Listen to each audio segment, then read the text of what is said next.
Muy bien, jóvenes, ¿cómo están? Vamos a trabajar este tema que se desarrolla en los años de 1914 a 1919, 1914 a 1919. Esto es la Primera Guerra Mundial, llamada también la Gran Guerra. La Gran Guerra. La imagen que nos acompaña aquí al inicio de la clase es una imagen de un periodo dentro de esta guerra de la historia universal llamada el periodo de la guerra de trincheras. Recuerda que una trinchera es, eh, es una excavación, es una zanja en la cual los soldados solían esconderse del fuego enemigo. Esta trinchera, hueco, esta cavidad tenía esa función básicamente, ¿no? El poder cubrir a los soldados que estaban en batalla. Eh, Además de eso, también servía como, imaginemos que estos soldados querían huir, volvían hacia su territorio y esto servía a su vez como un modo de ganar tiempo, puesto que por aquí ya no pueden pasar las movilidades, ni los tanques, ni los autos, ni las motos. Entonces, la trinchera va a ayudar no solamente a protegerse, sino también va a ayudar a ganar tiempo, para que no lo sigan en caso estuvieran perdiendo. En la siguiente imagen, donde dice definición, observamos soldados con unas máscaras que ya creo que muchos las han visto, ¿no? Hemos estado en pandemia mucho tiempo y se han hablado mucho de las mascarillas o máscaras. Ya para 1914 comienza a implementarse en las guerras del mundo las armas químicas, las armas tóxicas. En este caso, los soldados tenían, ¿no?, estas mascarillas para protegerse de estos nuevos avances tecnológicos que incluía la guerra química, ¿no? La guerra biológica.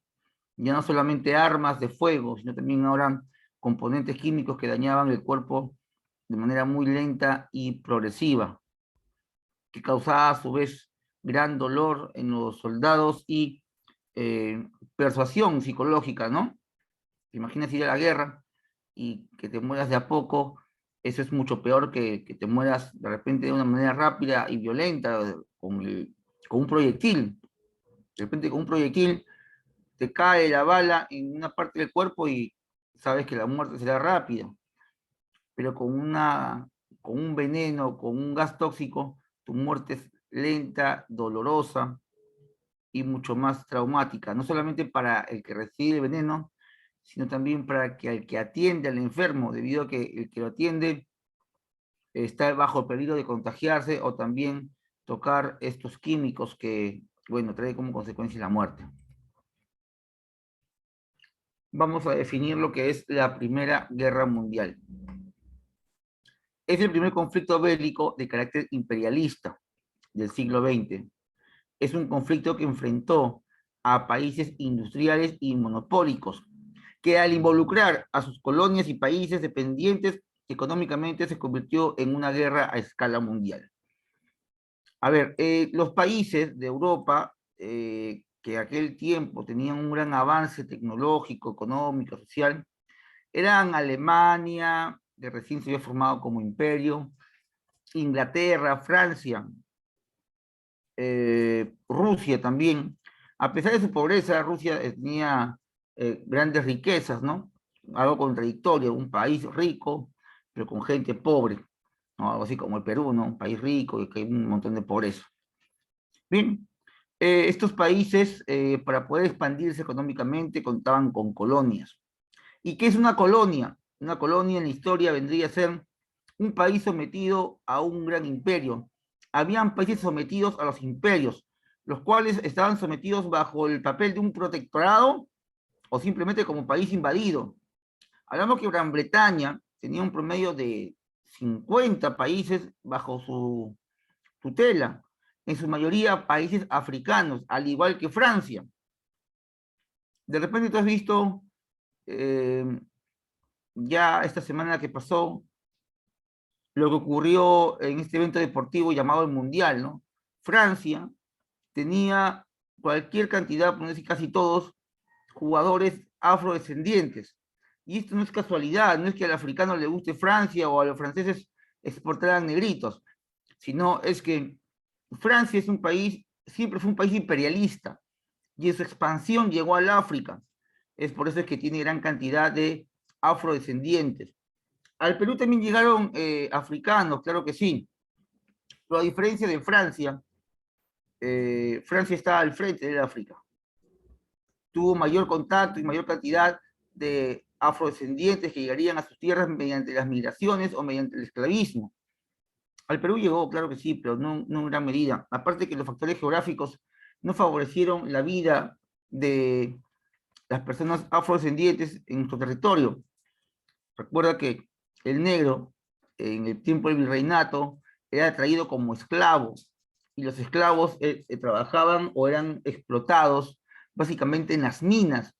Las minas del Perú, en el tiempo del virreinato, estaban localizadas en la sierra, en los Andes, en las partes altas, partes gélidas. Esto obviamente no le favorece a la salud de los afrodescendientes, quienes están acostumbrados a un clima caluroso como el del África. Muchos de estos descendientes, muchas de estas personas afrodescendientes o africanas llegaban al Perú y se morían, no soportaban el clima, a menos que vivieran en la costa, en Lima, en Ica, eso que en Chincha hay bastantes afrodescendientes. En Francia no pasaría eso, en Francia no morirían, sino vivirían mucho y con normalidad. Es por eso su gran cantidad de afrodescendientes, ¿no? Hemos visto en este último mundial todos esos nombres africanos en esta selección. Es un ejemplo nada más. En Gran Bretaña podría pasar lo mismo, ¿no? Pero ya son otras circunstancias que ocurren con Gran Bretaña, quienes también tuvieron colonias en África y ni qué decir en Alemania. Alemania, para 1870 aproximadamente, se apoderó de la mitad del África. Sin embargo, no hubo tanta migración africana a la Alemania, o no hubo tanto mestizaje, por no decir que no hubo mestizaje entre alemanes y africanos. Y eso se debe al fuerte racismo que había por parte de los alemanes, quienes no consideraban a los africanos como seres humanos. A ver, entonces, estos países potencia como Alemania, Francia, Inglaterra, se van a enfrentar en este primer conflicto, y este conflicto va a arrastrar a sus colonias. Es decir, si pelea Francia e Inglaterra, ¿a quiénes se arrastran? A los países que eran sus colonias. ¿Qué países? Países africanos, asiáticos. Bueno, sudamericanos no, porque no habían colonias inglesas y francesas en América, salvo una o dos, pero pequeñas y sin relevancia alguna. ¿Bien?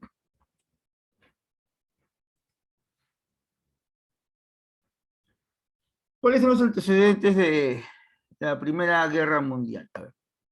Acá menciona la paz armada, que se desarrolló entre los años 1871 y 1914. ¿Qué pasó en 1871? Vemos que por este año se unifica Alemania, se crea Alemania como país, como imperio. Alemania no existía en aquellos días como algún reino, imperio o país.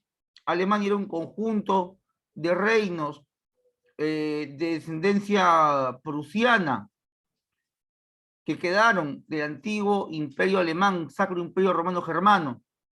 Este conjunto de reinos pequeños se unifican en 1871 gracias a Otto von Bismarck, llamado el Canciller de Hierro.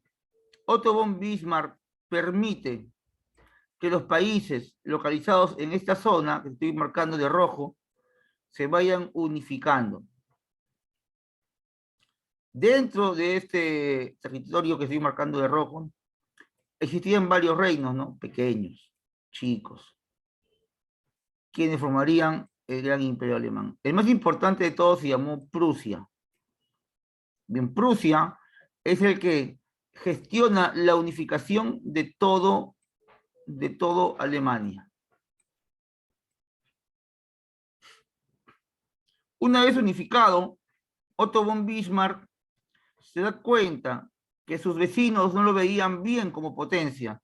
Se da cuenta que Francia no le gustaba la idea de la existencia de un imperio alemán, y mucho menos al Reino Unido. Y ni qué decir de su vecino del este, el imperio ruso. Todos ellos veían mal que Alemania se unifique. Entonces, Alemania busca la manera de buscar aliados cerca de él y así defenderse en caso de una guerra. Es por eso que el imperio alemán conversa con el imperio austrohúngaro y hacen una alianza militar para poder defenderse en caso de alguna guerra. Bien, se une entonces el imperio austrohúngaro. Y por ahí se da cuenta Alemania y Austria-Hungría que necesitaban la salida al mar Mediterráneo. Y qué mejor que unirse con los italianos, quienes estaban mucho más cerca. Italia se unifica a ellos, se une a ellos, pero no por mucho tiempo, debido a que la independencia de Austria-Hungría y Alemania también traía celos entre los italianos. Cuando Alemania se unifica en 1871, comienza la paz armada, un periodo de paz donde Alemania no tendría guerras internas, el imperio austrohúngaro viviría feliz, Italia también, no habían guerras.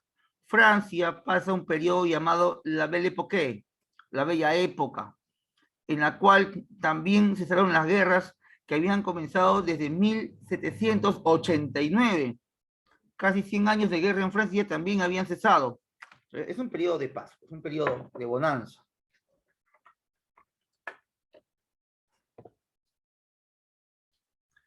Como te mencioné hace un instante, el gestor de todo esto fue este individuo.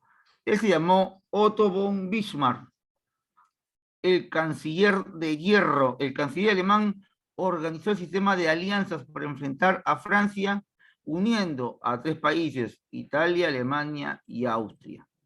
Bien, el gestor de esto, te voy a repetir, es Otto von Bismarck, el canciller de hierro.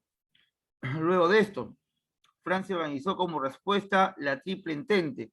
Francia, al ver que sus vecinos se unifican en caso de guerra, Francia también convoca una alianza militar entre Francia, Reino Unido, que hasta ahí estaban bien, ¿ya? Hasta acá se llamaban la Entente Cordiale, pero luego Rusia pide unirse a ellos. La Entente Cordiale, al unirse con Rusia, se comenzó a llamar la Triple Entente, la Triple Entente. Vemos aquí entonces dos grupos, la Triple Entente y la Triple Alianza. También recuerda que por esa misma misión, la Triple Alianza es llamada potencias centrales, mientras que la Triple Entente simplemente los aliados. Al Entente, en el transcurso de la guerra, habrían cosas inesperadas, como por ejemplo que en la Triple Alianza Italia lo deja y se va al Entente. Luego el Entente recibe apoyo también de Estados Unidos. La Triple Alianza recibe apoyo de Turquía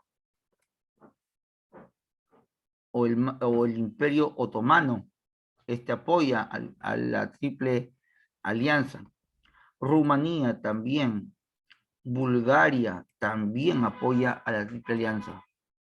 Bien. Bueno, España no se metió en la guerra. Ellos fueron mantequilla.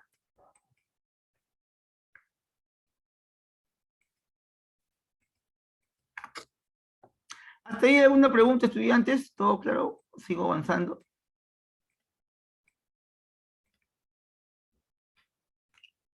¿Sí? Bien. Pero ¿quién fue Otto von Bismarck? ¿Quién fue Otto von Bismarck? El apodado el canciller de hierro. Él fue un canciller prusiano, ¿ya? Encargado de la unificación alemana. Gran gestor también de la Triple Alianza. Estratega militar hizo que Alemania firme el Tratado de Berlín, donde se cedía la mitad del África a los alemanes. A ver, vamos a conocer un poquito más a Otto von Bismarck, ¿bien?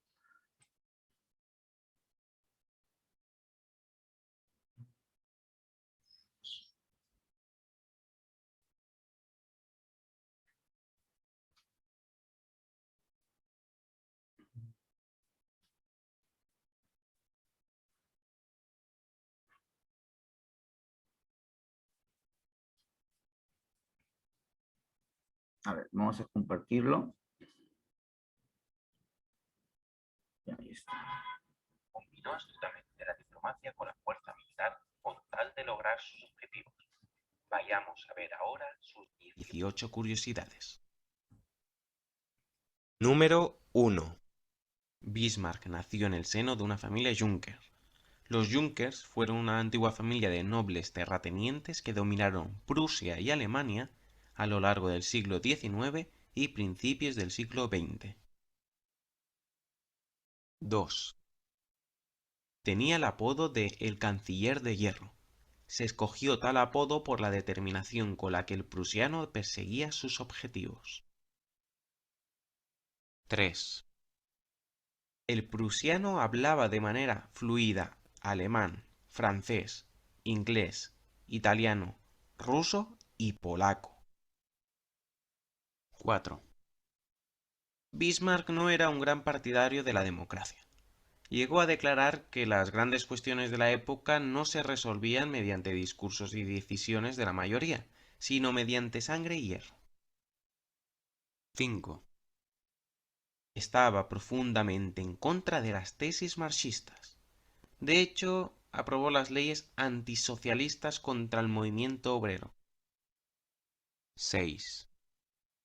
De manera paradójica con lo recién dicho, Bismarck estableció un conjunto relativamente amplio de leyes sociales. Es más, la Alemania de Bismarck se convirtió en el primer país del mundo en adoptar un programa de seguro social para la vejez. Los dos principales motivos de estas medidas sociales fueron atajar algunos problemas internos y reducir el apoyo del pueblo a los socialistas y comunistas. 7.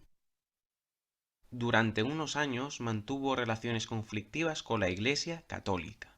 Sin embargo, cuando se dio cuenta que el conservadurismo de los católicos los convertía en unos aliados naturales contra los socialistas, Bismarck cambió de postura. 8. Otto von Bismarck expulsó a los jesuitas de territorio alemán. 9. Cuando Bismarck estuvo en Frankfurt como diplomático prusiano, contactó con Mayer Karl von Rothschild para que le recomendase un hábil banquero. Bismarck buscaba a alguien que le pudiese asesorar acerca de la economía de Prusia y posibles políticas económicas futuras, con lo que Rothschild le recomendó Rich Rueda. Hay voces que incluso dicen que este banquero, con sus ideas y logros económicos, contribuyó más a la unificación de Alemania que el mismísimo Bismarck. 10. Fue el organizador de la Triple Alianza en 1882. Esta coalición estuvo integrada por el Imperio Alemán, el Imperio Austrohúngaro y posteriormente también por Italia. La Triple Alianza fue el lado perdedor en la Primera Guerra Mundial. 11. Bismarck fue el orquestador en secreto de la Guerra Franco-Prusiana. Se dedicó a editar y reescribir los telegramas que se enviaban los emperadores de Prusia y de Francia, Guillermo y Napoleón III respectivamente, con tal de que se odiasen uno a otro y se declarase la guerra. 12. Aunque Bismarck utilizase el ejército cuando fuera necesario, evitó que los militares tuvieran una voz dominante en la toma de decisiones de la política exterior alemana. 13. Estuvo 22 años de servicio activo, lo que convierte a Bismarck en el canciller alemán con más tiempo en servicio. 14. El mayor legado de Bismarck fue la unificación de Alemania.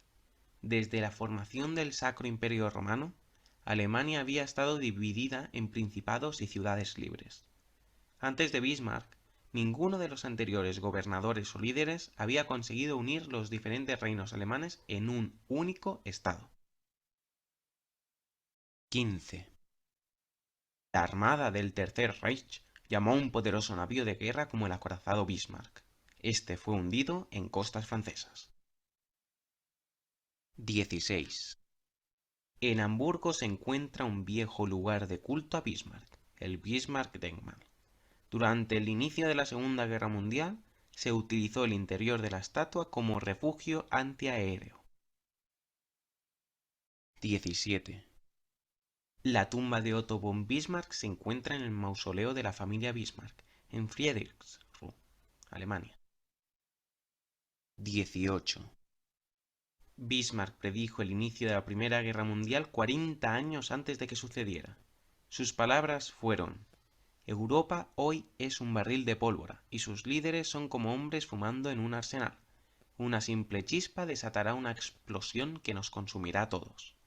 No puedo decirles cuándo tendrá lugar la explosión, pero sí decirles dónde. Alguna estupidez en los Balcanes la desatará. Esto es todo por hoy.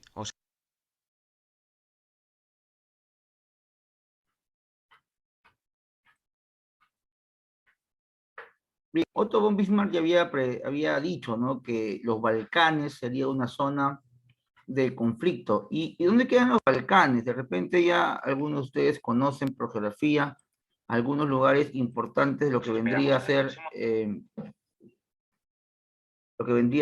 la geografía europea. Vamos a sacarla acá un momento. Vamos a ir rapidito a ver la geografía de este lugar y por qué es importante para la historia universal. Bien.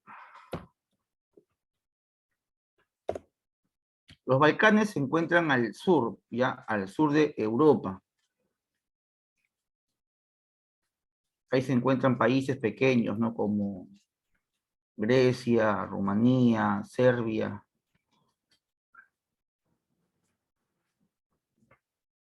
Vamos a compartirte.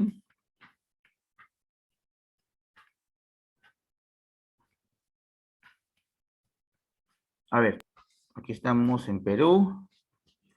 ¿Cómo llegamos a los Balcanes? Vamos a tomar un Uber, un Bit. A ver. Vamos por acá. Vamos a checar un poquito más esto. Aquí está, salimos de América. Cruzamos el Gran Charco. Por aquí está el África. Y aquí está, aquí en Europa, ¿no? Ya conocemos algunos lugares. Sabemos que por aquí, bueno, está Alemania, Francia, el Reino Unido, Inglaterra. Y los Balcanes estarían en esta zona. Esta zona de los Balcanes, a ver. Vamos a ver si se puede ver esto.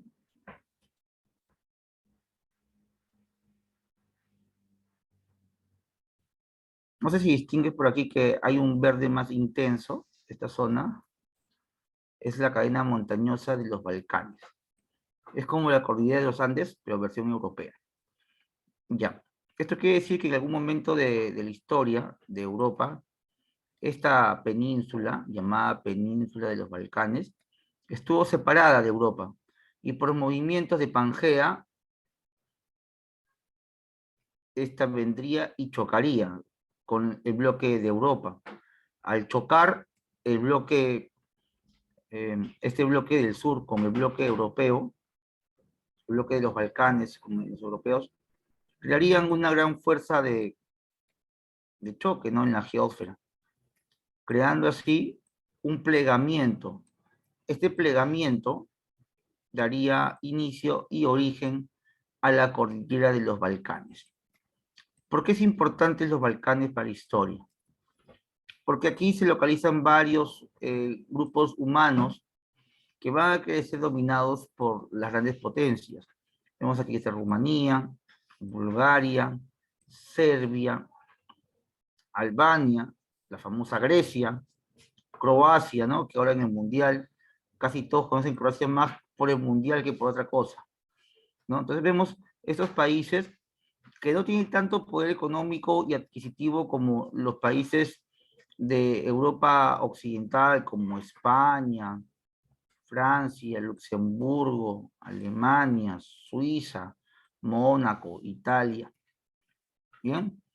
A ver, estos países como Eslovenia, Croacia, Serbia, Albania, fueron por mucho tiempo parte de un imperio. Este imperio se llamó el Imperio Turco. Bien, el Imperio Turco, en la actualidad aquí está Turquía. Bien, este Imperio Turco era la enemiga geográfica y natural de otro gran imperio, su vecino del norte. Tenemos aquí, bueno, antes Rusia llegaba hasta esta zona. Ucrania también era Rusia. ¿Has escuchado la guerra entre Ucrania y Rusia? Ya. Esa guerra es obviamente porque Rusia quiere recuperar territorios en Ucrania. Y Ucrania históricamente era parte de Rusia. Entonces todo esto era Rusia. La guerra de Rusia. ¿Eh? ¿Su enemigo cuál era? Turquía. ¿Correcto? Entonces, como Rusia era aliado de Francia y el Reino Unido, Turquía se va a unir con Alemania, ¿correcto? Y también Austro-Hungría. Esta es Austro-Hungría. Después de la guerra se separa. Bien, estos países de los Balcanes estaban bajo la tutela de Turquía. Turquía era el que los administraba. Pero ellos querían su independencia. Y como Rusia se entera que ellos quieren su independencia, los rusos van a ayudar tanto a Bulgaria como a Grecia, Albania, Croacia, entre otros, para que se independicen de Turquía.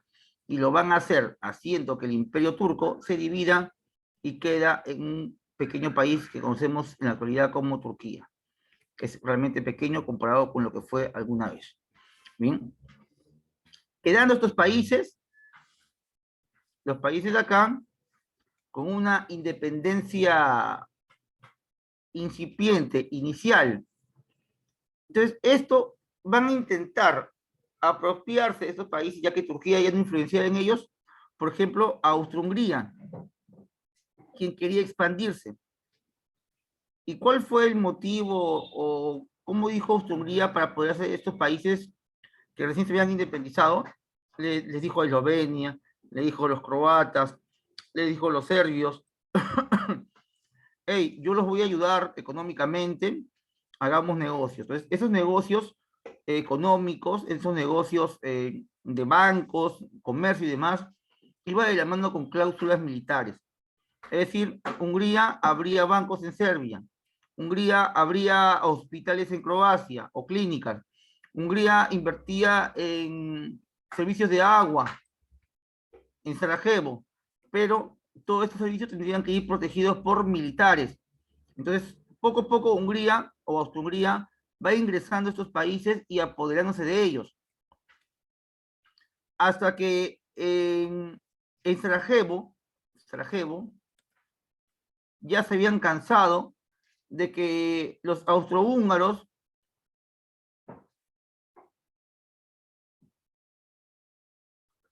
se queden con los servicios de ellos, ¿no? Luz, agua, comunicación, todo estaba bajo el poder de los austrohúngaros. Aquí está separado Austria y Hungría porque luego, te repito, de la guerra mundial los van a dividir para que sean dos países diferentes y no tengan tanta fuerza. Pero aquí, en 1914, eran un solo imperio. Bien, entonces aquí en Bosnia, Herzegovina, comienzan las protestas contra esta invasión económica de los austrohúngaros, que poco a poco se convirtió en militar, sin que se den cuenta. Es ahí donde sale un grupo de estudiantes universitarios de la Universidad de Sarajevo, quienes deciden manifestarse ya mediante armas. Cuando un país imperialista como Austria-Hungría ve el ataque armado de los civiles en su legítimo derecho de que se vayan de su país, ellos van a llamar a esto terrorismo, ¿no? También lo vemos en el Perú, ¿no? Cuando al Estado no le gusta algo, ¿cómo le llama a los campesinos? Terroristas. Si bien es cierto, hagamos una pequeña comparación, estos días que han habido protestas en todo el país, han habido personas, sí, que tienen ese prontuariado terrorista, pero no le vas a llamar terrorista a más de 30.000 personas, pues no son terroristas los arequipeños, tampoco los trujillanos. Las personas de Ica no son terroristas, todos no. Uno, dos, por ahí, pues les gusta esa cosita rara, mala, pero todos no son terroristas. Entonces, no te olvides que las grandes potencias, cada vez que ven amenazadas sus empresas o sus conveniencias van a llamar a todos terroristas, para que de esa manera justifiquen las muertes, como ha pasado ahora, y han visto las noticias, ¿no?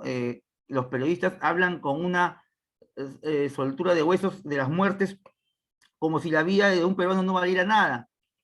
Más de 20 muertos y ellos le dicen terroristas, cuando todos saben que no es así. Bien, aquí en Bosnia pasó lo mismo. Los estudiantes universitarios se levantan contra los austrohúngaros y ellos deciden atacar con armas, así como los austrohúngaros lo hacían. Y es que así que 5 jóvenes deciden, bueno, uno dice que fueron 3, por ahí libros he visto primariosos que dicen que fue más que uno, fueron 5 en realidad, 5 estudiantes universitarios que atacan a una comitiva de Austria-Hungría que estaban paseando por Bosnia. O sea, era tanto el poder de los austrohúngaros en Bosnia que mandan a un archiduque, al heredero del trono de Austria-Hungría, a que vea sus nuevos territorios, como si le perteneciera. Y así que aparece un señor llamado Gavrilo Princip. Gavrilo Princip, con sus compañeros de universidad, deciden atacar al archiduque. A esto la historia lo llamó por años un atentado terrorista. En la actualidad ya no hay libros que impriman que digan que sea un atentado terrorista porque no fue terrorista, pero se le llamó así debido a que estos países, bueno, pues, deciden darle ese adjetivo calificativo, ¿no? De terrucos. Bien, entonces, en Bosnia y Herzegovina viene el atentado al heredero de Austria-Hungría. Francisco Fernando se llamó el heredero, quien fue muerto por Gavrilo Princip, joven universitario que protestaba de la ocupación, protestaba contra la ocupación de Austria-Hungría en su país. Como muere aquí el archiduque heredero de Austria-Hungría, Austria-Hungría le dice a Bosnia, oye, dame ese miserable que aquí lo vamos a juzgar y lo vamos a matar. Y Bosnia le dice, un momentito, ese joven ha cometido un delito, un asesinato, en nuestro país y será juzgado en nuestro país. Así que a tu país no va. Esto hace que Austria-Hungría le amenace a Bosnia diciendo, voy a entrar a tu país con mis soldados, que eran 20 veces más que los bosnios. Y Bosnia, que recién se había independizado de los turcos, a ver, ¿quién me dice? Pregunta, ¿de qué país tenía apoyo Bosnia? Bosnia era apoyado por un gran país grandazo. ¿Cómo se llamó ese país que apoyaba a Bosnia? Andrea, ¿cómo se llamó ese país que apoyó a Bosnia y lo iba a defender? Karim, buenos días. ¿Cómo se llamó ese país? Christopher Quispe. ¿Cómo se llamó el país que defendería a Bosnia? Y le diría, no está solo. Muy bien, Giselle, ¿no? Giselle, muy bien, Mateo, excelente. Es Rusia. Y Rusia le dice, oye, Austria-Hungría, si tú tocas a Bosnia, yo lo defiendo. Y como Austria-Hungría tenía una alianza militar con Alemania, Alemania también le dijo a los rusos, a ver, ¿qué le dijo? ¿Qué le dijo? Si tú te metes con Austria-Hungría, yo también defenderé a mi aliado.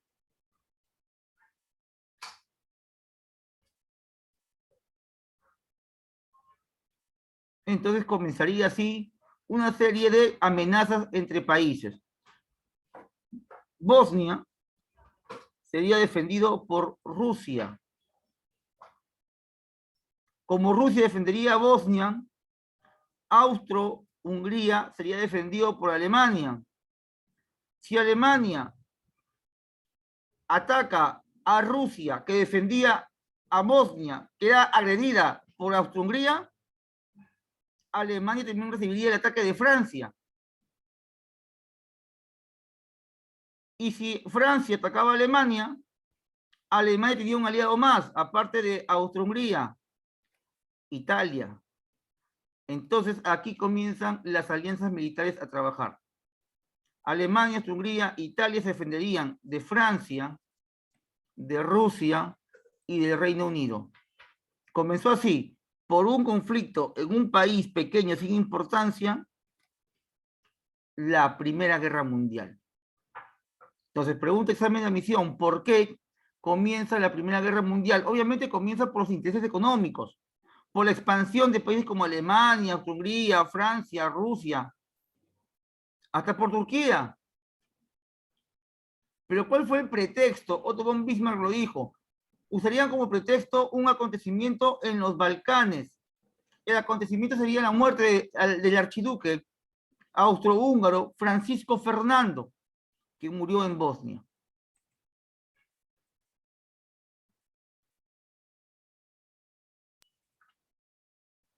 Muy bien, el pretexto. Asesinato del archiduque Francisco Fernando, heredero del trono de Austro-Hungría, realizado por la organización llamada La Mano Negra de Serbia. Austro-Hungría da un ultimátum a Serbia para hallar a los responsables. Serbia rechaza la propuesta y Austria le declara la guerra.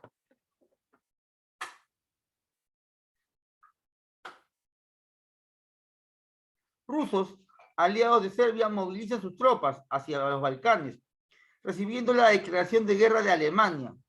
Alemania le declara la guerra a Francia, al no declararse neutral. Inglaterra le declara la guerra a Alemania por no respetar la neutralidad de Bélgica. Y así comienza tu Primera Guerra Mundial. Voy a compartir ahora esto, un momentito. A ver, veamos cómo estamos. A ver, chicos. ¿Quiénes formaban la Triple Alianza? A ver, para ver si quedó claro o no. ¿Quiénes formaron la Triple Alianza, chicos?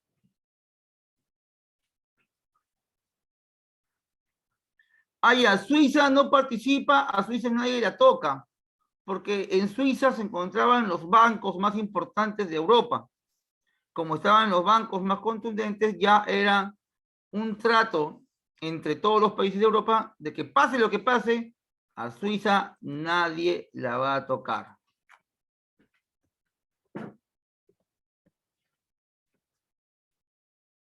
A ver, chicos, a ver. ¿Quiénes formaron la Triple Alianza?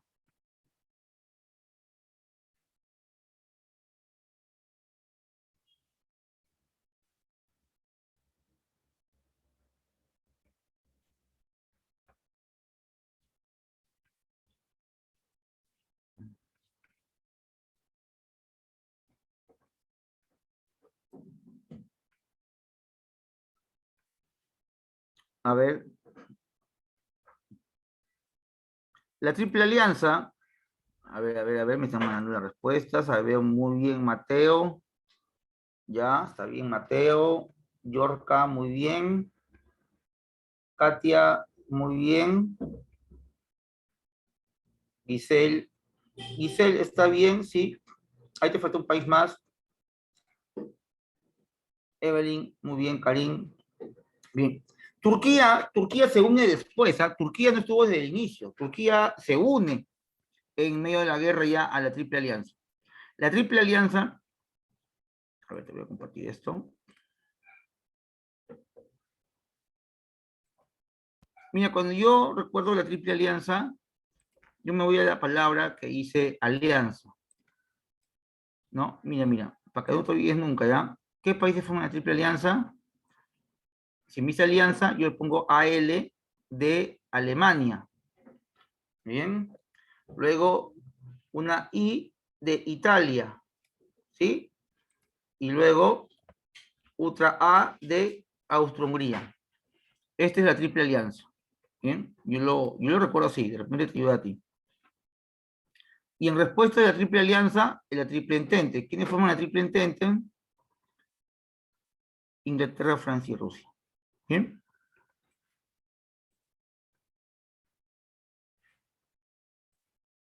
Dejo de compartir.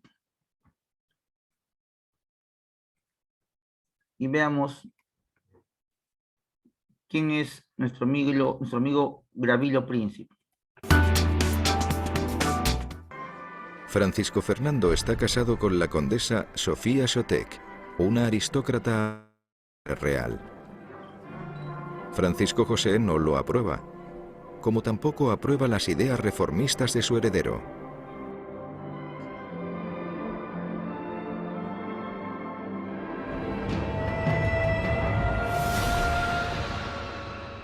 Sarajevo.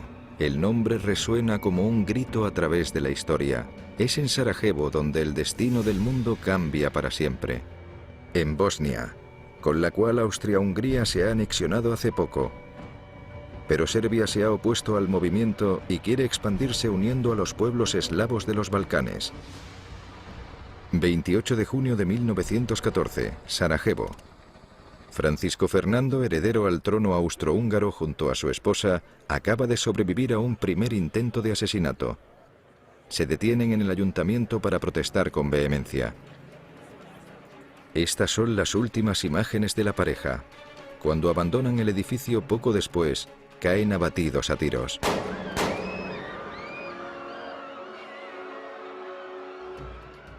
El asesino, Gavrilo Princip, es un nacionalista bosnio de 19 años.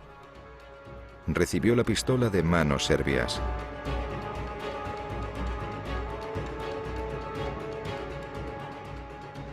El atentado de Sarajevo tendrá consecuencias inimaginables, aunque en principio queda encubierto como una noticia de poca importancia.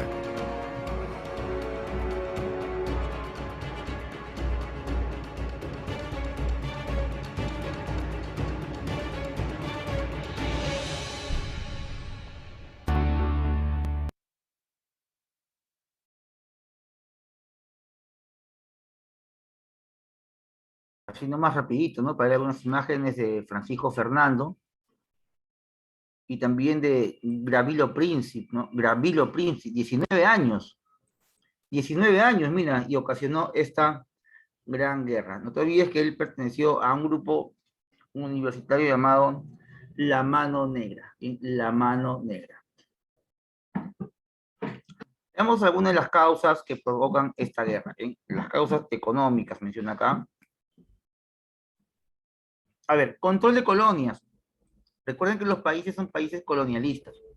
Control de colonias, fuente de materias primas, mercados y mano de obra para sostener el desarrollo industrial. Pugna de territorios, es decir, todos querían los Balcanes. ¿Qué ganas de fastidiar con los Balcanes? Todos querían. Sobre todo Grecia también amaba los Balcanes.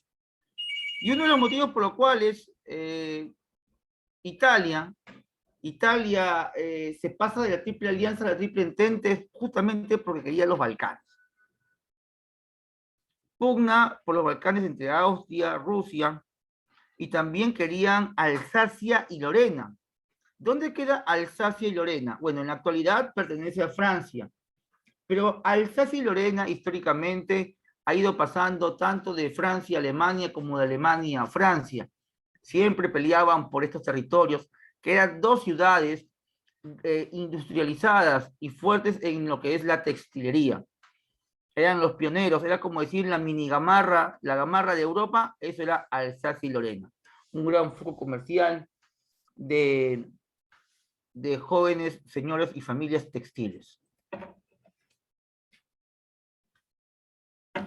Dice aquí, causas. La burguesía imperialista pretende frenar el avance del movimiento obrero y sus reivindicaciones, organizadas en torno a la Segunda Internacional.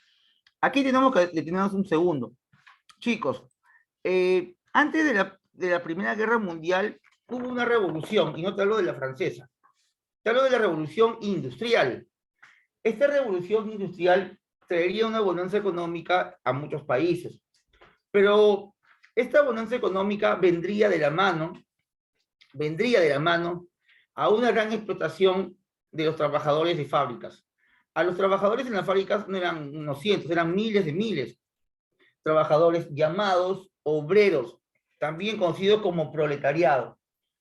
En muchos de ellos caería el peso del trabajo forzado en estas empresas o fábricas. Al ver que más del 80% de la producción europea era obrera y vivía en la pobreza, muchos pensadores comenzaron a hacerse la pregunta: ¿por qué todos los que trabajan mucho y se esfuerzan tienen tan poco? Y los que tienen mucho no hacen nada. Comienzan a filosofar con respecto a esto. Aquí entra la filosofía. Y surge un movimiento filosófico llamado el socialismo. El socialismo, que luego da paso al comunismo, no es una invención peruana, ni de Pedro Castillo, ni de Torco, ni nada. Esto ocurre ya en 1870, aproximadamente, con la unificación alemana, unificación italiana, la revolución industrial. La gente comenzó a preguntarse por qué el obrero, por qué el campesino es tan explotado. Esto daría origen a movimientos políticos socialistas que pelearían por los derechos de los obreros, algo que no le gusta a las grandes potencias, obviamente. Hasta en la actualidad, tú hablas de obrero, de campesino, de proletariado, de derechos, uy, ellos lo primero que hacen es que te dicen terruco, ¿no? Es algo que ya pasó en la historia hace casi 100 años, pero en el Perú sigue ocurriendo. Este movimiento obrero se expande por toda Europa, siendo Rusia el primer país donde sus obreros tomarían el poder del Estado. Como nadie quería que ocurra eso en Francia y Alemania o Inglaterra, estos países combaten a cualquier persona que se haga llamar obrero o pelee por los obreros. La burguesía, la nobleza, la gente de dinero haría de todo para detener este avance de movimientos socialistas de reivindicación obrera. ¿Dónde habían obreros? Cualquier cantidad, en los Balcanes. Ahí. Había que detenerlos.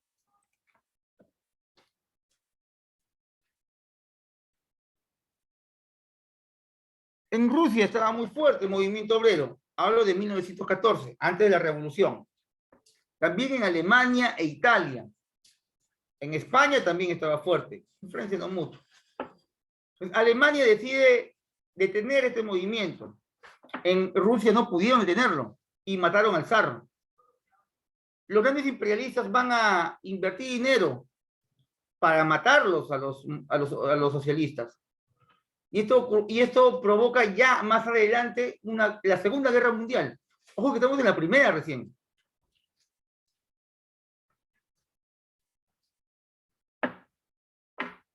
Ya en lo político, Alemania, que recién se había unificado, buscaba ganar territorios y buscaba ganar también colonias para engrandecer su imperio. Hubo una pugna por el dominio político de Europa entre los gobiernos imperialistas. Mucho recelo entre Alemania y Francia. Recordemos que cuando Guillermo II, Kaiser o emperador de Alemania, junto con Otto von Bismarck, ganan la guerra franco-prusiana, es decir, contra los franceses, derrotan a Napoleón III, se quedan con Alsacia y Lorena, le quitan territorios, y hay un gran recelo francés, e intentan quitarle y recuperar estos territorios.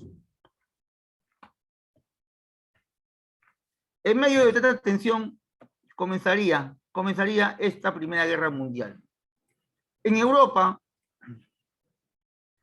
vemos que inician los ataques mediante una Alemania muy agresiva. Comienza el plan Schlieffen, que es invadir a Francia por medio de la ocupación militar de Bélgica. ¿Pero qué tiene que ver aquí Bélgica, un país pequeño, chico, que aún vivía en la Edad Media? Bélgica estaba, pero ni para los cuentos de hadas, Bélgica.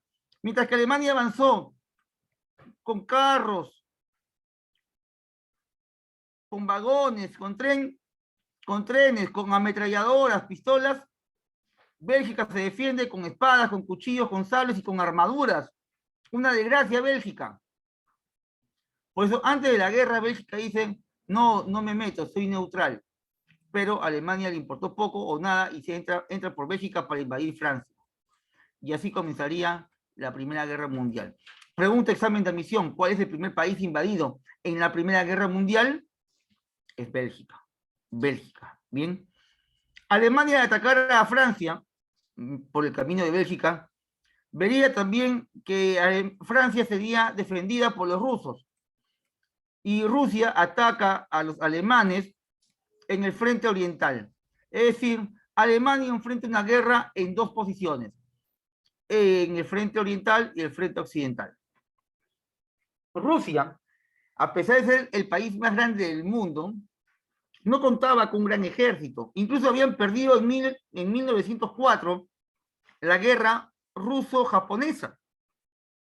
Japón, un pequeño país, le había sacado el ancho a Rusia y le había quitado territorios a los rusos. Sin embargo, Rusia viene por esta zona para tratar de limpiar su imagen luego de perder frente a Japón. Pero cuando llega a este frente oriental, en vez de limpiar su imagen, la embarró mucho más, puesto que también serían derrotados. Se decía que Alemania invade Bélgica.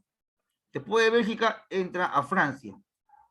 Cuando entra a Francia se da la primera batalla de Marne. Francia e Inglaterra hacen retroceder a los alemanes. Entonces Alemania no pudo avanzar. Y mientras que se daba esto en el frente occidental, en el frente oriental, Alemania enfrenta a Rusia. Viene la batalla de Tannenberg y Lagos Masurianos, donde destacan los dos alemanes, Hindenburg y Ludendorff. Hindenburg y Ludendorff es llamado el binomio alemán, que arrasan contra los rusos. Italia entraría en guerra. Italia, al darse cuenta que el imperio austrohúngaro comienza a invadir Bosnia, sin avisar, los italianos se ven traicionados, se sienten traicionados, porque el reino de Italia, o Italia como país, quería los Balcanes, pero Austria-Hungría no le avisó nada. Entonces, Italia exige territorios a los austriacos a cambio de su apoyo en la Triple Alianza. Austria-Hungría se lo niega. Ante la negativa de Austria, Italia firma el Tratado de Londres, donde se pasa Italia de la Triple Alianza a la Triple Entente en 1915. Ya Italia, como parte del Entente, se enfrenta a los austriacos en la batalla de Caporetto. En Caporetto, Austria o Austria-Hungría derrota a los italianos.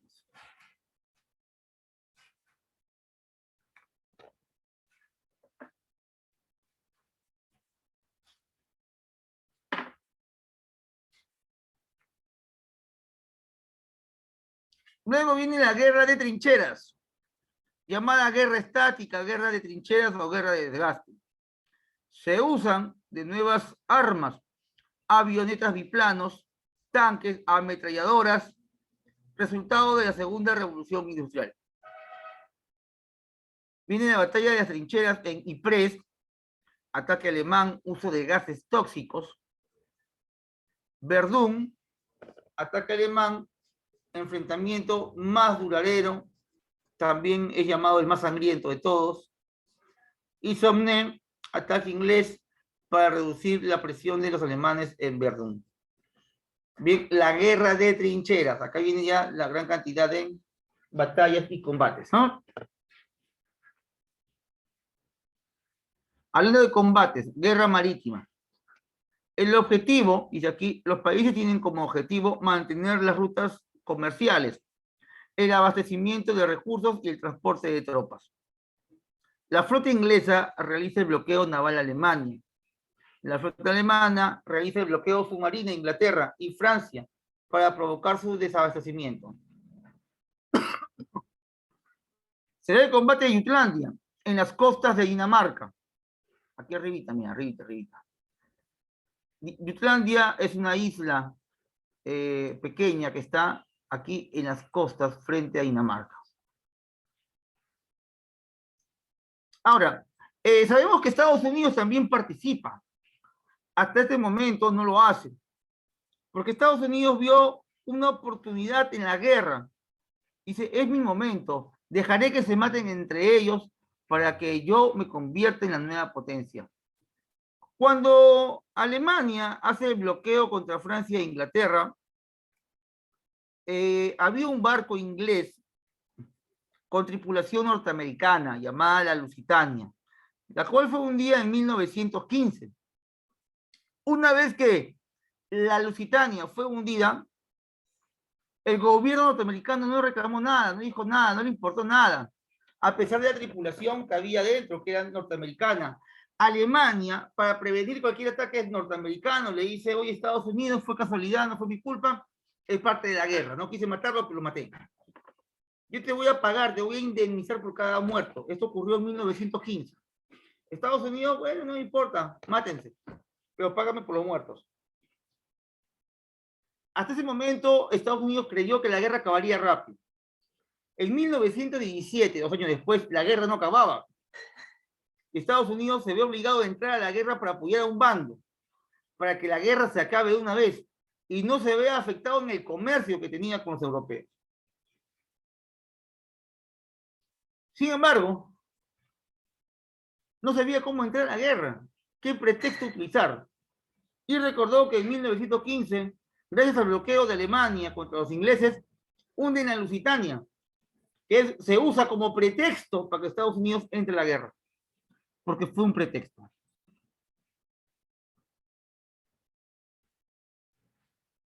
La guerra llega al Medio Oriente. El Imperio Turco apoya la Triple Alianza por su dependencia hacia el capital alemán.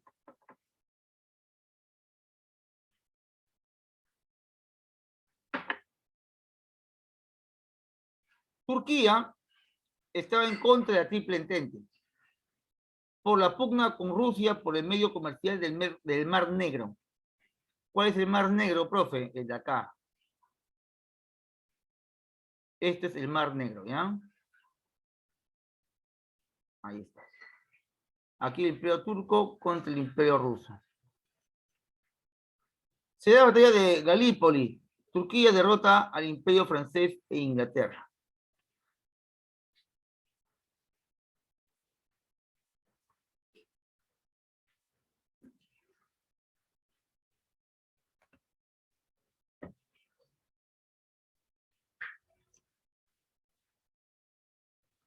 En el Extremo Oriente, vemos que está Japón. Japón, imperio industrial en expansión, invade las colonias alemanas en China. Ahí tenemos la colonia de Tsingtao, de Shantung, entre otros.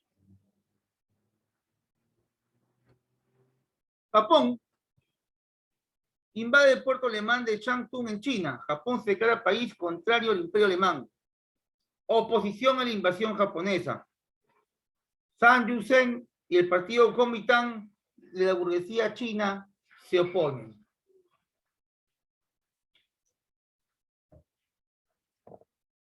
Pero aparte de Japón y China, hay batallas en otras partes del mundo, o combates. Por ejemplo, en las costas de Chile, se da la batalla de Coronel entre alemanes e ingleses. Ahí ganan los alemanes. Y luego viene la batalla de las Malvinas. Otra vez, alemanes versus ingleses. Ahí ganan los ingleses.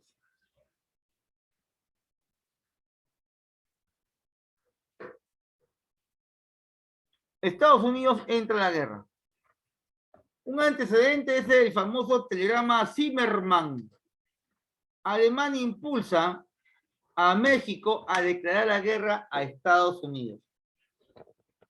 No se sabe que Alemania incitó a los mexicanos para que recuperen las tierras robadas por los norteamericanos. ¿Cómo es que Estados Unidos entra a la guerra? Las causas. El bloqueo submarino perjudica la actividad comercial de Estados Unidos y sus armas como provisiones. Estados Unidos temía perder sus inversiones en colonias británicas. ¿Cuál va a ser el pretexto para que Estados Unidos entre en la guerra? El hundimiento de la Lusitania. Eso es, bien, el hundimiento de la Lusitania. Acabo de compartir un momento.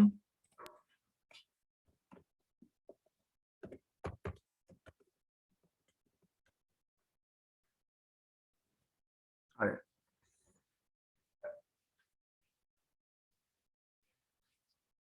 Rapidito, veamos un poquito del telegrama Zimmermann. Creo que lo tengo aquí. En todas las redes sociales. Ah, caray, eso sí me interesa.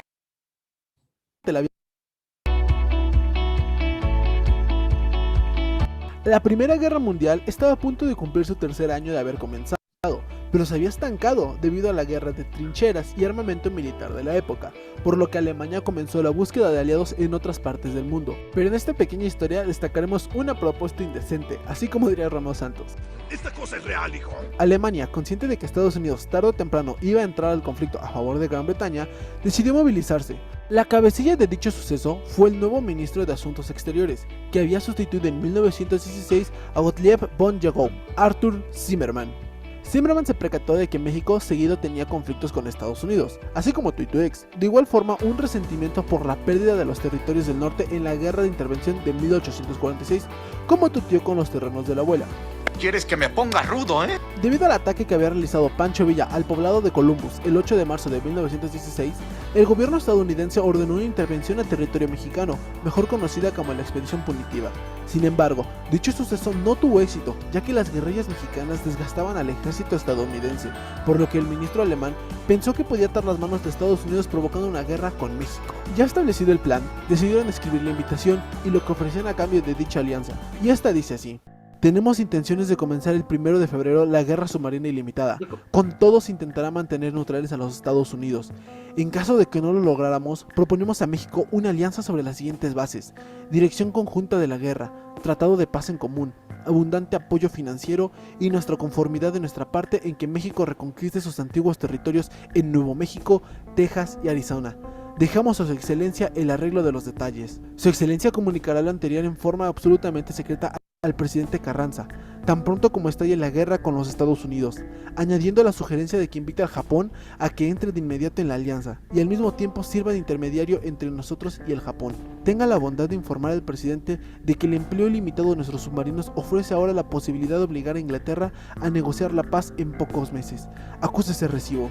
El siguiente paso, y tal vez más difícil, fue el cómo lograrían hacer llegar dicho mensaje, ya que los submarinos alemanes tardarían aproximadamente 30 días para llegar a Veracruz, pero para Zimmermann era fundamental que Carranza recibiera rápidamente ese mensaje, tan pronto iniciase la guerra submarina, la cual se encargaría de atacar a todo tipo de buques que se encontraran en las rutas británicas o francesas, optando así a enviarlo por medio de telégrafo. Como resultado, el 16 de enero se envió debidamente cifrado al embajador alemán en Washington, el conde Bernstorff, para que a su vez lo retransmitiera a von Eckhardt, ministro alemán en México. No sé hablar alemán, así que discúlpenme.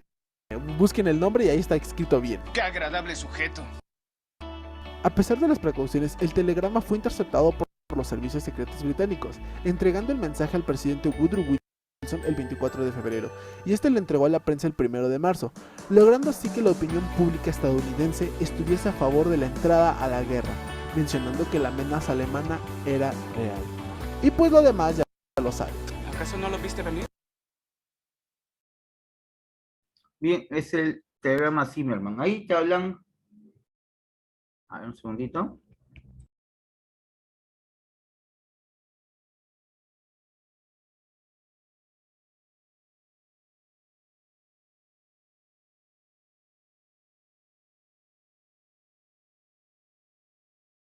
Ay, perdón. Ya. El telegrama Zimmermann habla de la posible intervención de México en esta guerra mundial, la cual no se va a dar, ¿bien? Pero ¿quiénes gobernaban en este periodo? Hemos visto que esto lo recibe el presidente Wilson, Woodrow Wilson. Vamos a hacer aquí un pequeño paréntesis. A ver, un pequeño paréntesis. Compartimos esto.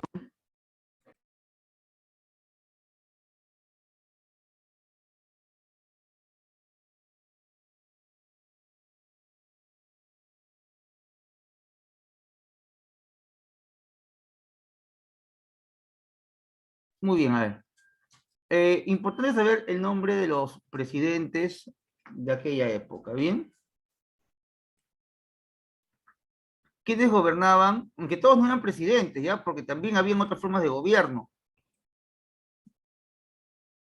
A ver, a ver, a ver.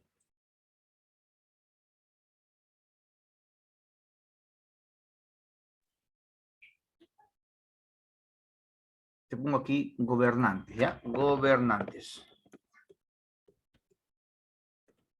Gobernantes. No te pongo presidentes porque todos no son presidentes, porque también habían reyes, también habían emperadores. Tenemos aquí, por ejemplo, En Italia, ¿quién gobernaba en Italia? En Italia tendríamos, a ver, antes de poner el nombre te pongo los países. Italia, Alemania, Inglaterra. Si deseas, puedes ir buscando quiénes son y me vas diciendo después, ¿ya?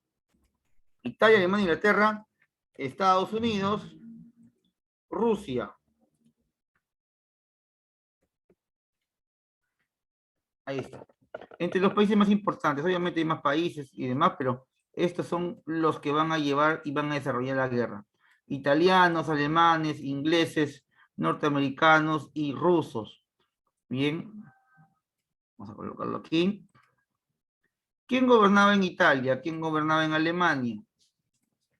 ¿Quién gobernaba en Inglaterra? Ahí está. Estados Unidos. Me va diciendo, veo el chat está llegando ya los nombres. Muy bien, eso es importante. ¿Quién gobernaba? Ahí está, muy bien, Giselle. En Italia, pero, exacto, es Víctor Manuel III, pero él era emperador, rey, zar, presidente, ministro, ahí está, Víctor Manuel o Víctor Emanuele, el rey. Víctor Manuel III. Perfecto. Ahora, ¿quién gobernaba en Alemania? A ver. Muy bien, Mateo. Ah, ahí está, Andrea, excelente. El Kaiser. El Kaiser. Guillermo II.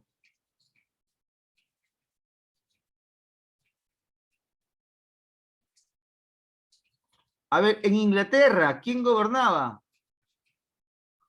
A ver, Andrea, Mateo, Giselle, Evelyn, mándame, Evelyn. Muy bien, Andrea. Así es. Aquí mandaba, muy bien, Giselle. El rey. ¿El rey qué? No era Victoria, no. Es el rey. Jorge V. Casi. Muy bien, Karim. Luego, en Estados Unidos, ¿quién gobernaba? Ya lo hemos dicho hace un instante. Ahí está el presidente Thomas Wilson.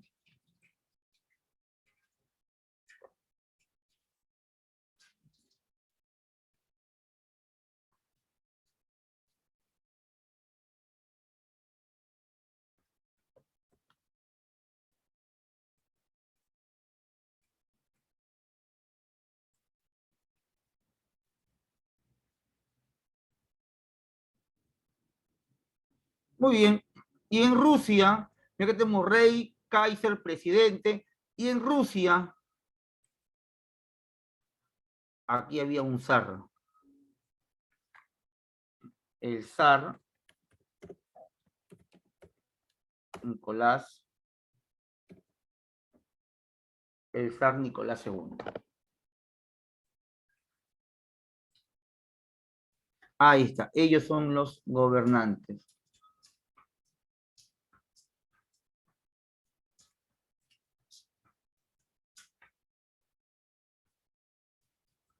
Y esto así, tomar su pantallazo, porque esto sí no tiene diapositivas. O vamos a ponerlo en las diapositivas, ¿ya? Vamos a ponerlo, ¿ya?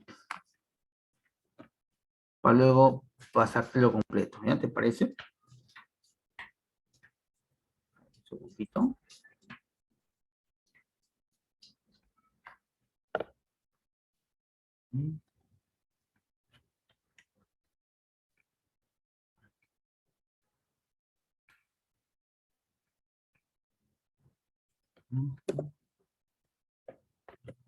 Ya, lo voy a poner, ¿ya?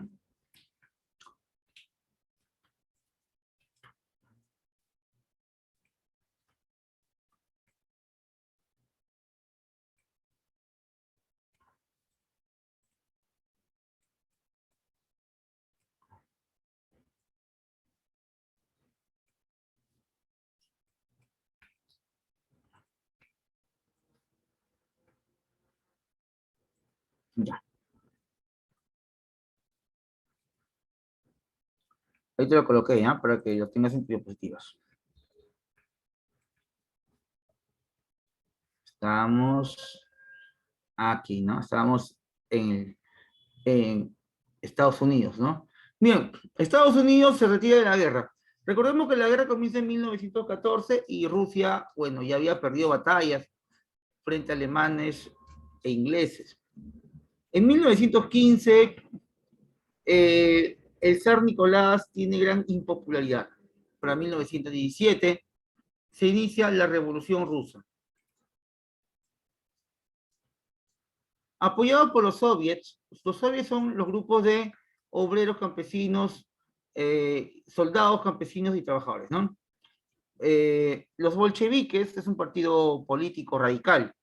Apoyado por los soviets, los bolcheviques toman el control de San Petersburgo en octubre de 1917 y organizan un gobierno de carácter popular.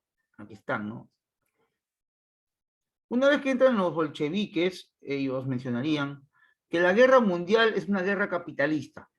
Y en una guerra capitalista no tiene nada que hacer un Estado comunista, puesto que ellos fundarían el primer Estado comunista del mundo.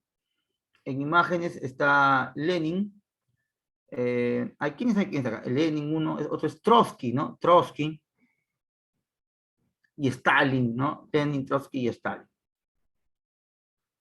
Ellos firmarían el Tratado Brest-Litov, donde se dan como retirados de la Primera Guerra Mundial, 1917. Tratado Brest-Litov, y le dan la independencia a países como Ucrania.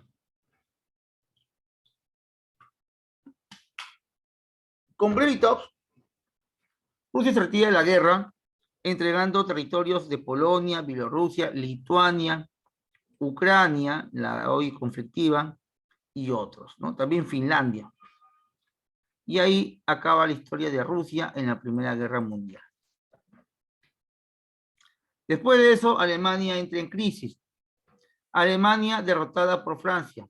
Inglaterra, Estados Unidos en la Segunda Batalla de Marne, causas de su rendición. Claro, porque Estados Unidos ya entra luego de que declara la guerra a los alemanes y entra con todo su armamento y en el río Marne vencen a los alemanes. Austria-Hungría también es derrotada por Italia en la batalla de Vittorio Veneto.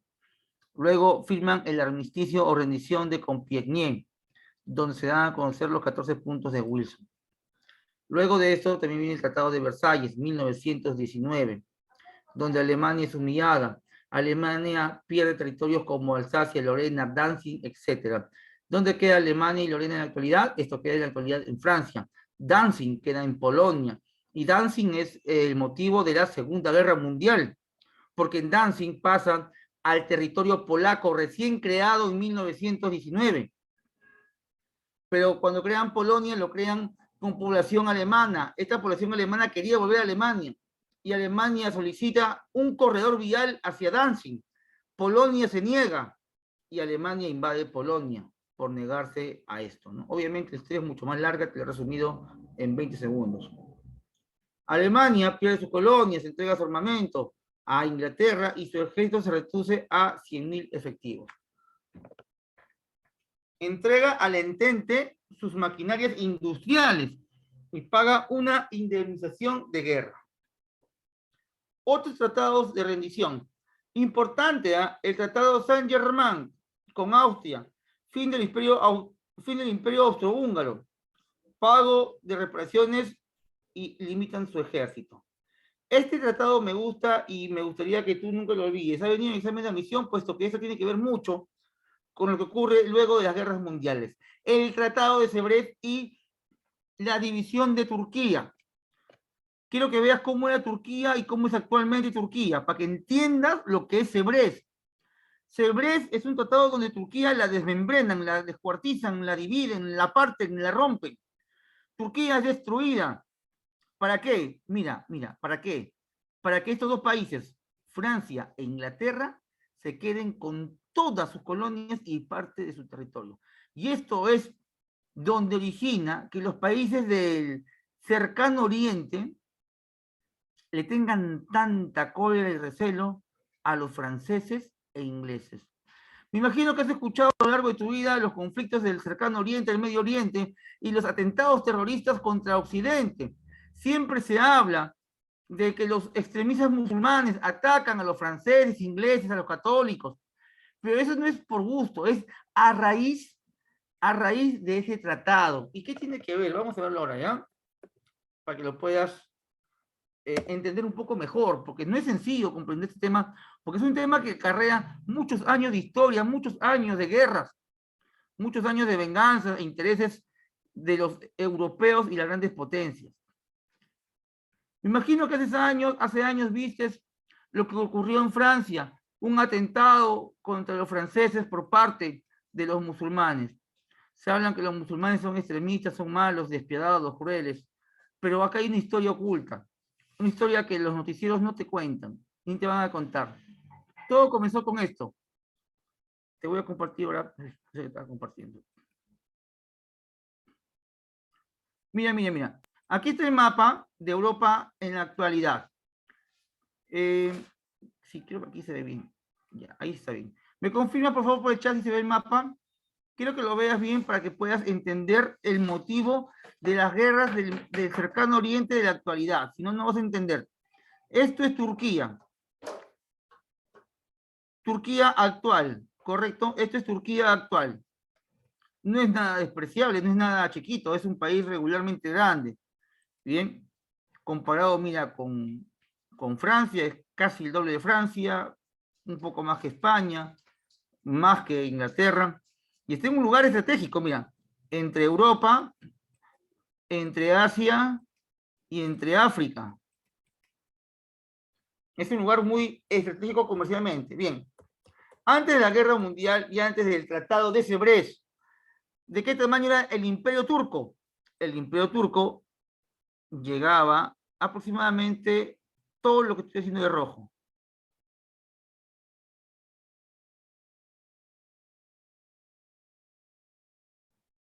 Un poco más, un poco menos. Es aproximado, ¿bien?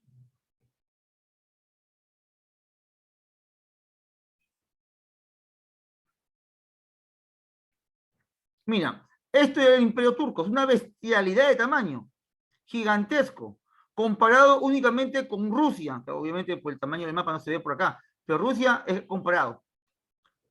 Las zonas del norte del África eran lugares pobres. Luego, estos lugares van a caer bajo el mando de los alemanes, franceses,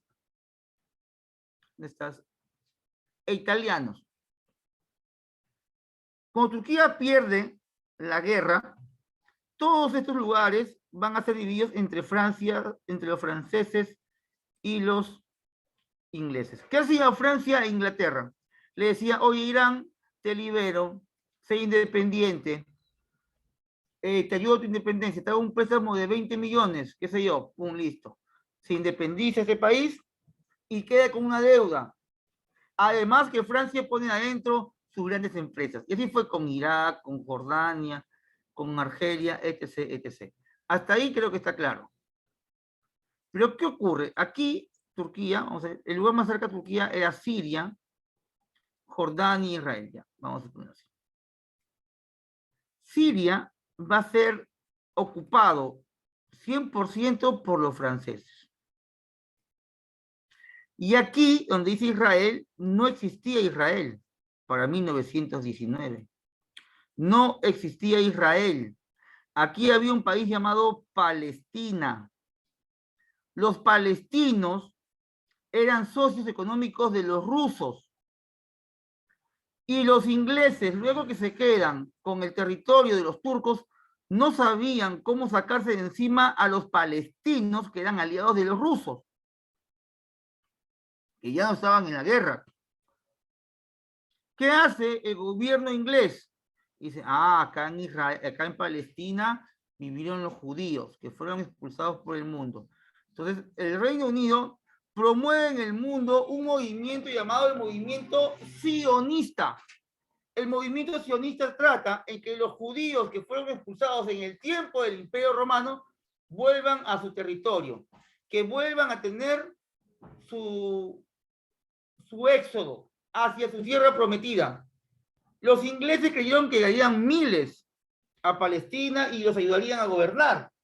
Pero no llegaron miles, llegaron millones. Y estos millones entrarían en guerra con Palestina. Y los judíos que llegan a Palestina crearían un nuevo país que conocemos como Israel. Israel. Israel se funda a raíz que Inglaterra declara la guerra a los palestinos. ¿Y qué pasó en Siria?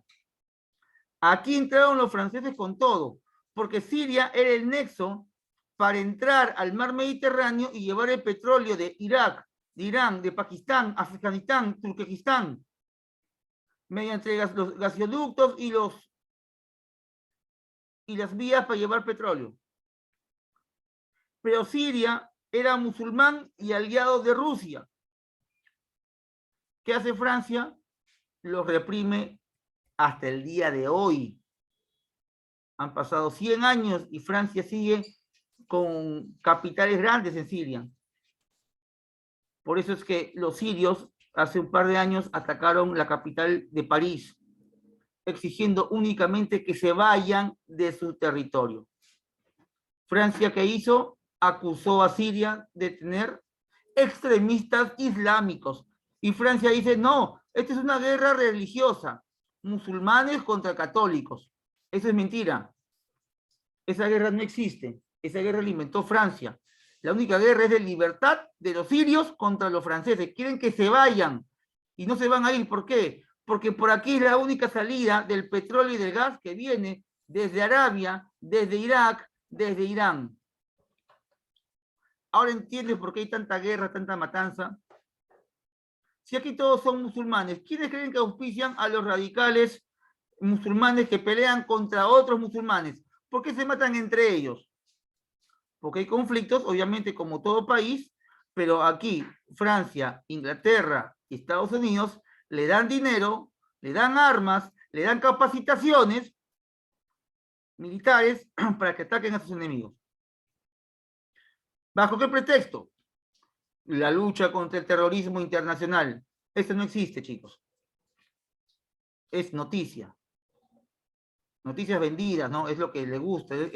Por algo existen esas noticias de la CNN, las grandes cadenas multinacionales de noticias. Y ustedes lo pueden apreciar, obviamente, también en nuestro país. Los últimos acontecimientos que han pasado, cómo se reflejan en las noticias. Bien, vamos a dejar este tema. Espero que te haya quedado claro. Dígame, ¿con qué tratado le quitan a Turquía todo?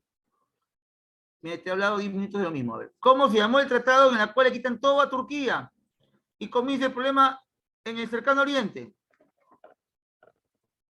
¿Qué tratado fue? Giselle, Mateo, Karim, Andrea,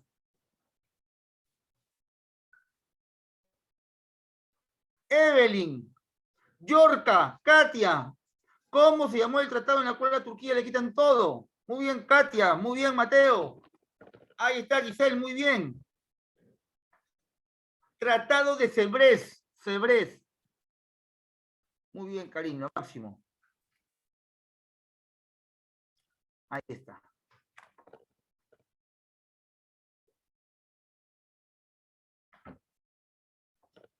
Ya con esto podemos comprender un poquito más qué pasa en el cercano oriente, ¿no? En lo económico, el sector productivo de Europa está destruido. Crisis económica en Alemania durante la década de 1920, debido a la imposición del Tratado de Versalles.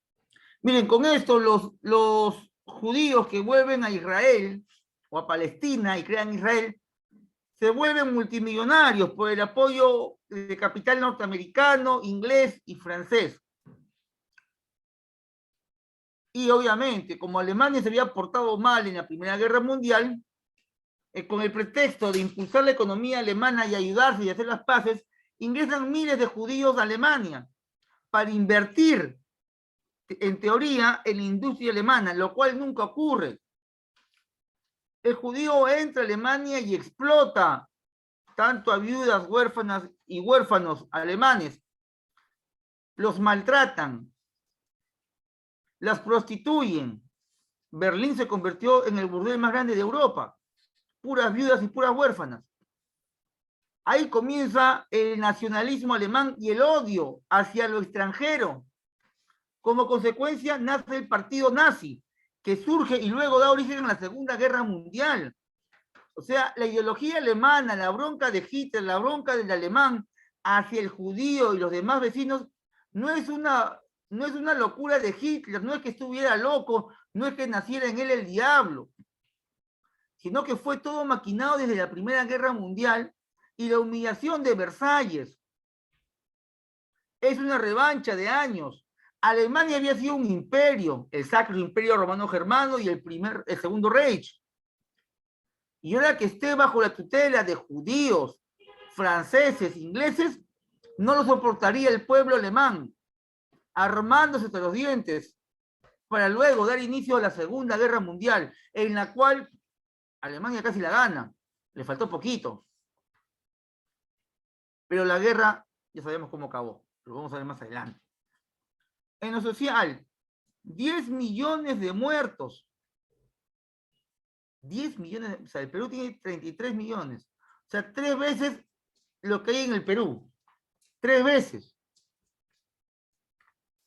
En lo político, surge la Sociedad de Naciones para mantener la diplomacia entre las potencias ante el surgimiento de nuevos conflictos. Esta sociedad o Liga de Naciones no tiene resultados, puesto que fue tan malo el trabajo de la Liga de Sociedad de Naciones que surge la Segunda Guerra Mundial, o sea, no sirvió de nada. Surgen nuevos países como Polonia. Pero ¿cómo nace Polonia? Otro motivo por la cual surge la Segunda Guerra Mundial. Mire el mapa. Alemania en la Primera Guerra Mundial llegaba hasta acá. Rusia llegaba hasta Polonia. Pero como Rusia o la nueva Unión Soviética se había retirado de la guerra, le quitan territorios. ¿Quién? La Liga o Sociedad de Naciones. Igual a Alemania. Y al quitar el territorio a ambos países, crean la nación polaca. Ojo, que el país Polonia no existía, pero la nación polaca sí. Los polacos siempre existieron y siempre quisieron liberarse, pero su país jamás sería del tamaño que le dieron, pues era mucho más, pero era una cosita. Era el tamaño de Jesús María, de Breña, de la Victoria, algo pequeño, pero le dieron tremendo territorio, quitándole a los alemanes y a los soviéticos tierras, creando en ellos un recelo y cólera que traería la Segunda Guerra Mundial. Polonia tenía una ciudad pequeña aquí, cerca al oeste de Polonia, llamada Danzig. En Danzig no le dieron tiempo a los alemanes que vivían acá en irse y crean el país encima de ellos. Los poloneses de Danzig protestaban contra los polacos. Queremos ser Alemania, queremos ser Alemania. ¿Qué hizo el ejército polaco con ayuda de ingleses y franceses? Masacran a los pobladores de Danzig, sirviendo esto como pretexto para que Alemania luego invada Polonia con el pretexto de voy a rescatar a mis ciudadanos. Eso ya es Segunda Guerra Mundial. ¿Cuál es el primer país invadido en la Segunda Guerra Mundial, cachimbos? ¿Cómo se llamó el primer país invadido en la Segunda Guerra Mundial? Pues ya lo sabes. Polonia. Pregunta clásica de Villarreal, ¿no? ¿Cuál es el primer país invadido? Ojo, en la Primera Guerra Mundial. En la Primera Guerra Mundial. ¿A quién invadieron en la Primera Guerra Mundial? Muy bien, Katia. Bélgica. Muy bien, Mateo. Cariño. Así es, Bélgica. En lo político ya hemos visto esto. Porque países como Polonia, Yugoslavia, Checoslovaquia, Hungría. Porque Hungría era, bueno, Austro-Hungría. Los van a dividir. Bien, ahí nos vamos a quedar con respecto a este tema. ¿Sí? Vamos a ir a las preguntas. ¿Te parece? Vamos con las preguntas ganadoras. Para ver cómo estás. Jóvenes, ¿tienen su separata? Por favor, confirmen. ¿Todos tienen? El que no tiene me avisa, por favor. Y se lo mando Con una paloma mensajera. Ahí está, listo. Aquí está el contexto. Ojo, acá dice 1914-1919. Por favor, atento a este dato. Porque si tú tienes el libro de tu papá, o el libro de tu mamá, o el libro de tu abuelito, o de tu abuelita, o de tu sugar, de repente te prestas un libro de historia, en los libros antiguos dice 1914-1918.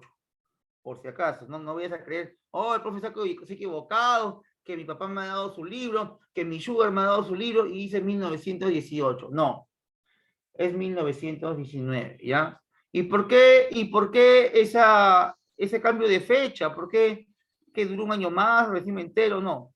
Es que en 1918 acabaron las hostilidades, los enfrentamientos. Pero en 1919 recién se firmó el Tratado de Versalles. Es decir, la paz recién se firma en 1919. Vamos con las preguntas.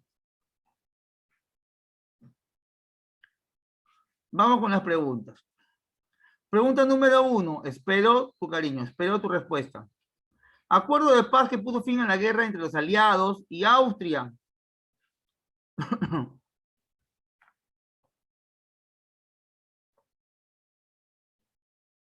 ¿Qué marcarías en la pregunta 1? ¿Ah?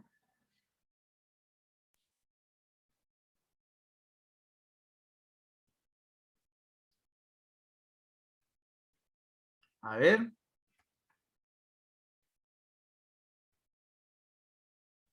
Mira, Tratado San Germán o San Germán con Austria. Muy bien, entonces, con Austria es San Germán.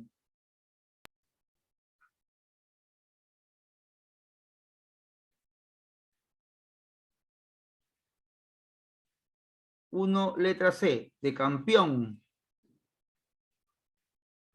Vamos con la pregunta 2. Pregunta 2. Due. Principal causa de la Primera Guerra Mundial. ¿Qué ocasionó la Primera Guerra Mundial?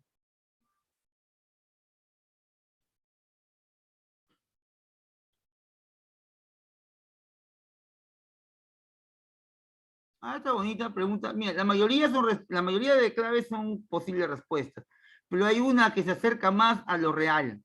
Muy bien, Karim, muy bien, Christopher, Katia, Giselle, muy bien. La pregunta número 2, la clave es expansión imperialista, lucha por dominar colonias. Clave, avioncito A, de alianza. Muy bien. Pregunta 3.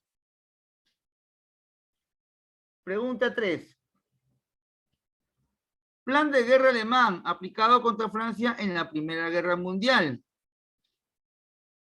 Lo vimos en clase. Muy bien, Christopher, Mateo. Schlieffen. Pregunta 4. Pregunta 4.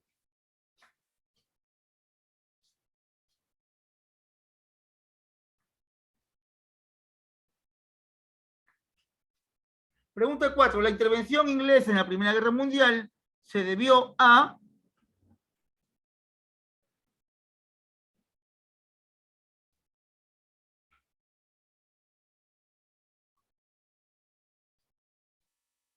Letra avioncito, ¿no?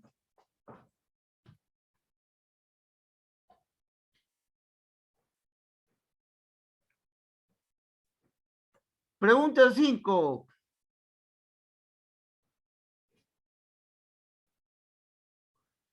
La paz de Brest-Litov, firmada entre Alemania y Rusia, estableció la retirada de Rumanía de la Gran Guerra, no. El apoyo de Rusia, no. Rusia deja de existir. ¿A quién se le ocurre eso? Rusia declara la guerra a los aliados. ¿Qué? No. Muy bien, letra E. Rusia se retira de la guerra. Muy bien, pregunta 6. El destino del Imperio Austrohúngaro tras concluir la Primera Guerra Mundial fue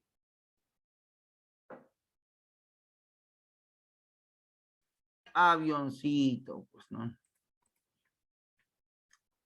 Muy bien, Mateo, muy bien, así es. Katia, así es, Karim, eso es. La revolución de 1917 en el Imperio Ruso ocasionó, vamos a la pregunta 7, chicos, pregunta 7.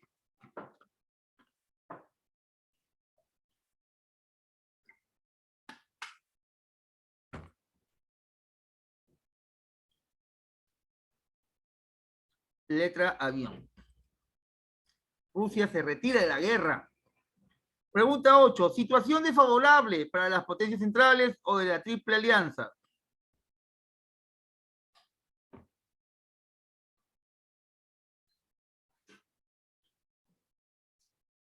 Ocho.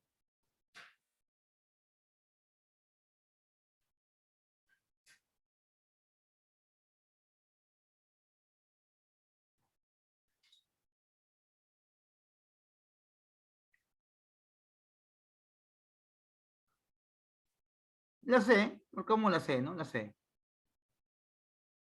No tenía salida del mar, pues solamente por el norte, muy pequeño. Vamos con la pregunta 9. Consecuencia inmediata de la declaración de guerra Austro-Hungría a Serbia. Ah, ya, pues de frente, la A. No hay mucho que leer ahí. País que siguiendo el principio de egoísmo sagrado. A ver.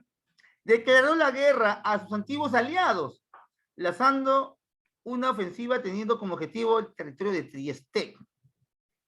Muy bien, esa es la clave, Mateo, esa es la clave. Katia, muy bien, esa es la clave.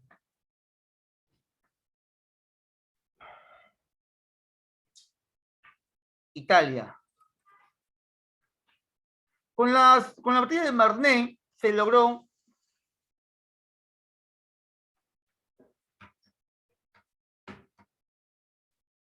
muy bien, letra E. Pregunta 12.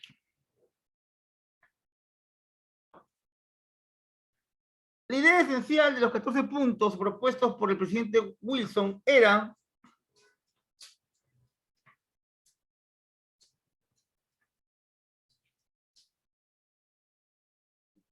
el desarme y de la derrota alemana, la hegemonía norteamericana, paz respetando la autodeterminación de los pueblos, la hegemonía del entente cordial, la formación de la sociedad de las naciones. ¿Cuál es?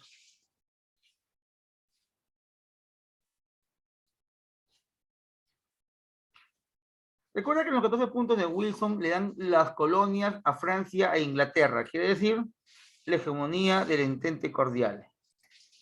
El entente cordial es Francia e Inglaterra. Cuando se une Rusia, se le llama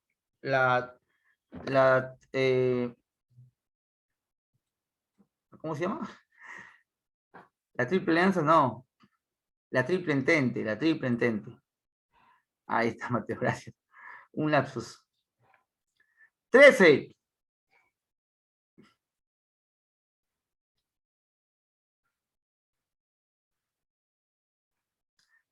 La A. La guerra de trincheras en la Primera Guerra Mundial se produjo debido a la inmovilización, ¿no? Listo. Avión. 14. La sociedad Mano Negra, responsable del asesinato del archiduque Francisco Fernando y su esposa en 1914, propiciaba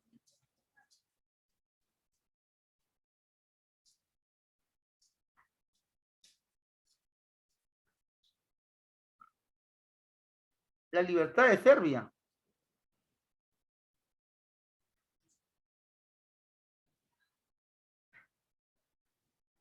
Sí, letra D. A ver, relaciona correctamente.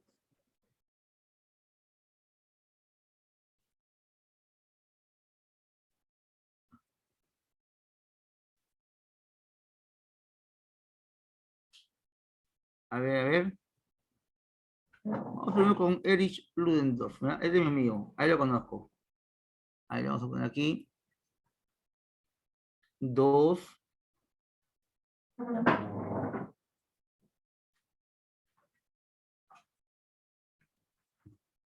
2A lagos masurianos. ¿Hay o no hay?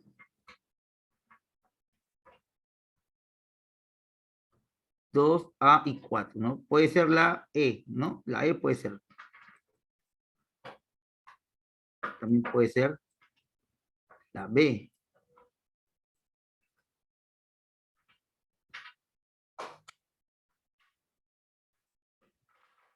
¿Ya? Ahora vámonos con... A ver. John Pershing. Pershing. A ver, Pershing. Él es norteamericano. Pershing norteamericano. 3 enano. Y él estuvo en...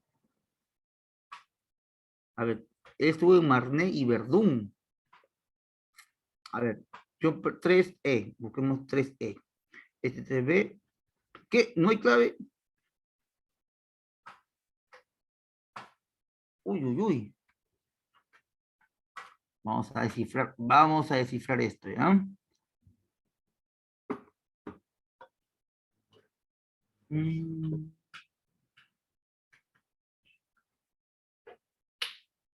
Tres E.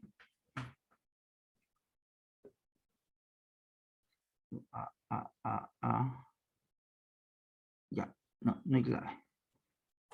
Francés. Jellicoe, él es francés.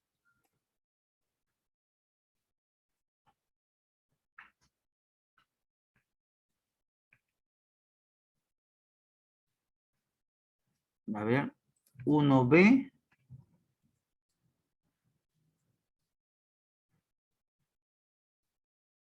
Ya, no hay clave. Luego, italiano y Caporetto es D5. D5, hay un D5, el más próximo. D5, ahorita D5. Ah, no, DV.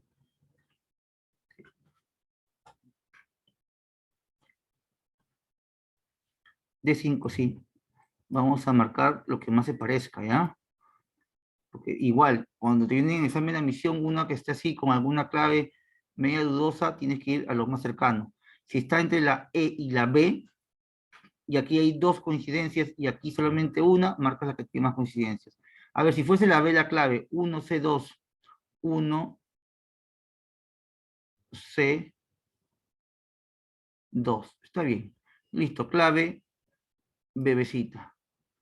No coinciden todas, pero sí la mayoría. Y chicos, pues ahí hemos terminado. Mira, justo la última pregunta, un poco conflictiva. A ver, es la última, ¿no? ¿Sí? Y chicos, hemos terminado entonces con lo que es... A ver.